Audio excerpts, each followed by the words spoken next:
today's video, I'd like to introduce you to my ePhoto ink t-shirt press. This was purchased on Amazon a couple of years ago. I spent about $200 or so on it. This is the 15 by 15, and a lot of quilters use this for t-shirt quilts. It can also be used for setting vinyl onto t-shirts. And what I use it for is my fusible interfacing. So let's just go over a couple of the basics of the machine, how to use this little screen, where the buttons are, and then I'll show you how I use it for interfacing. So forgive me that the angle is a little bit weird, but it's a very large machine and it's not always easy to show the entire thing. So first we have here, there's a knob. This is going to adjust your tension so that when you lift up the arm right here where you put in your pieces, you can make that so that it has a little bit more tension or a little bit less. Your screen right here where you can set your heat as well as your time. So I've already plugged it in. I'm going to go ahead and turn it on. There's a power switch right here. And you'll see it automatically went to 300 because that is what I have it set on. So now it's telling me that it's going to get that ready. So what I want to do, it's counting down the time because the lid is closed. So I want to go ahead and open that, and I'll just leave that open just like so, while the temperature right here gets up to where it needs to be. So it's slowly increasing, and it's going to go to 300 degrees. And I have it set on 45 seconds. That is how long I leave my pieces in before the timer goes off. So why did I choose these two settings? Honestly, a lot of it is just trial and error. The temperature setting, I had tried a little bit lower first. It's always best to start lower and increase. I found that it wasn't quite hot enough. So I use 300 degrees, and I use fusible interfacing such as Decor Bond and Fusible Fleece and Decoville, and that seems to be a great temperature. The 45 seconds I actually increased rather recently. I had it at 30 seconds, but 30 seconds just wasn't enough, and I found that I was doing it a couple of times, so I went up to 45 seconds. And all that means is that once this lid is closed and my pieces are in here, it's going to buzz at 45 seconds. That way nothing happens, I don't burn any pieces. So while this heats up, I'm going to go ahead and grab my fabric and my interfacing.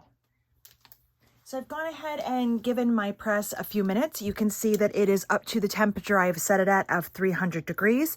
This does have a range up to 500 degrees, so depending on what project you're using it for. And my time is set at 45 seconds.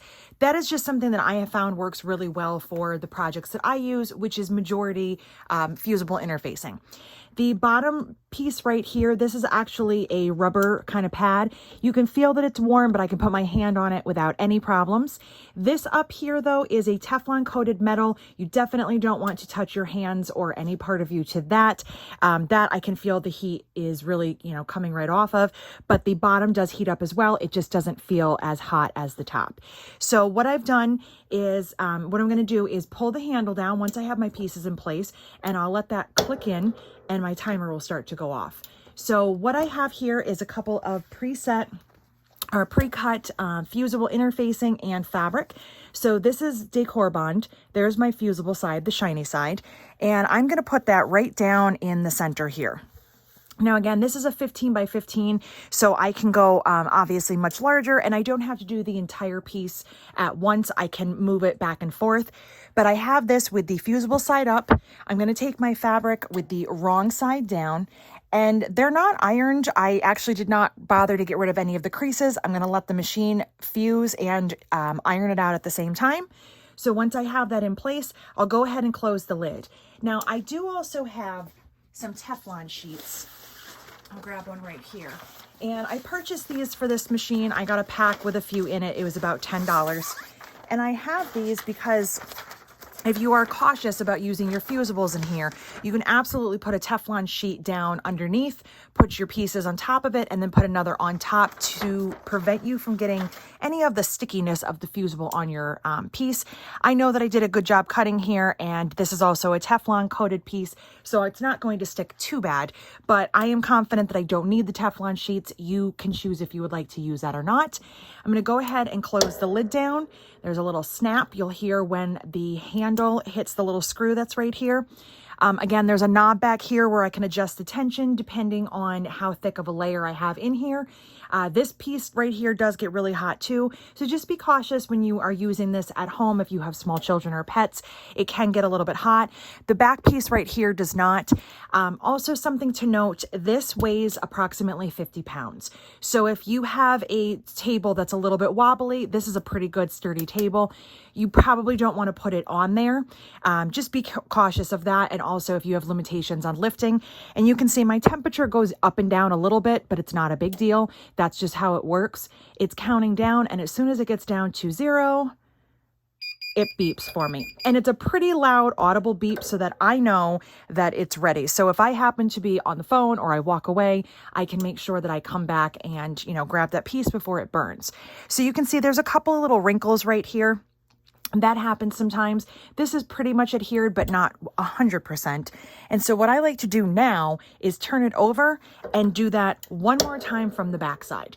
It really doesn't have a top and a bottom as far as the pressing is concerned. If you've done any of my patterns, you know that I always recommend that you iron from the fabric side and as little as you can on the interfacing side. But with this machine, it's really the same on both sides. It's obviously a little bit hotter on here, so I would consider the top kind of the iron and the bottom the surface, but you are getting heat coming from the top and bottom. So I find that it's okay to do it this way. I'm going to open it and check on it, and that's looking pretty good. So I didn't do the full 45 seconds the second time. I'm going to turn it over one more time, and I have a couple little wrinkles right here, and I think that's because I didn't iron the piece beforehand. So I am going to give it one more final press. I will let that stay in for 45 seconds, and then we'll check in. My piece is just about done, so I'm just going to give it a couple seconds and wait for the beep. And there it is. And my piece is all fused. Now, I do still have this one stubborn little wrinkle that doesn't want to come out just because, again, I didn't iron it beforehand, and this happens sometimes. So I'm using my pressing clapper. I've used this in a few videos in showing you how to flatten out your decor bond. So I'm just leaving it on there and giving it a little bit of a press, and just like that, it's perfect. So my piece is fully adhered. I don't have any wrinkles or bubbles in the back. It's on there. It's stuck really nicely. This is still warm, so I'm just going to kind of let it cool off to the side on the table. But in using this, I find that I have a lot less worries as far as my interfacing sticking. I know that sometimes decor bond can be kind of a pain. It doesn't always want to stick in certain places. Usually when I'm iron decor bond, I do use steam. This obviously doesn't have a steam option, but I think because the heat is so much more even and there are no holes like there are in an iron, that it adheres really nicely. You can see here my edges are on there nice and securely, and my piece is very even and it's ready to cut out and continue on with my bag.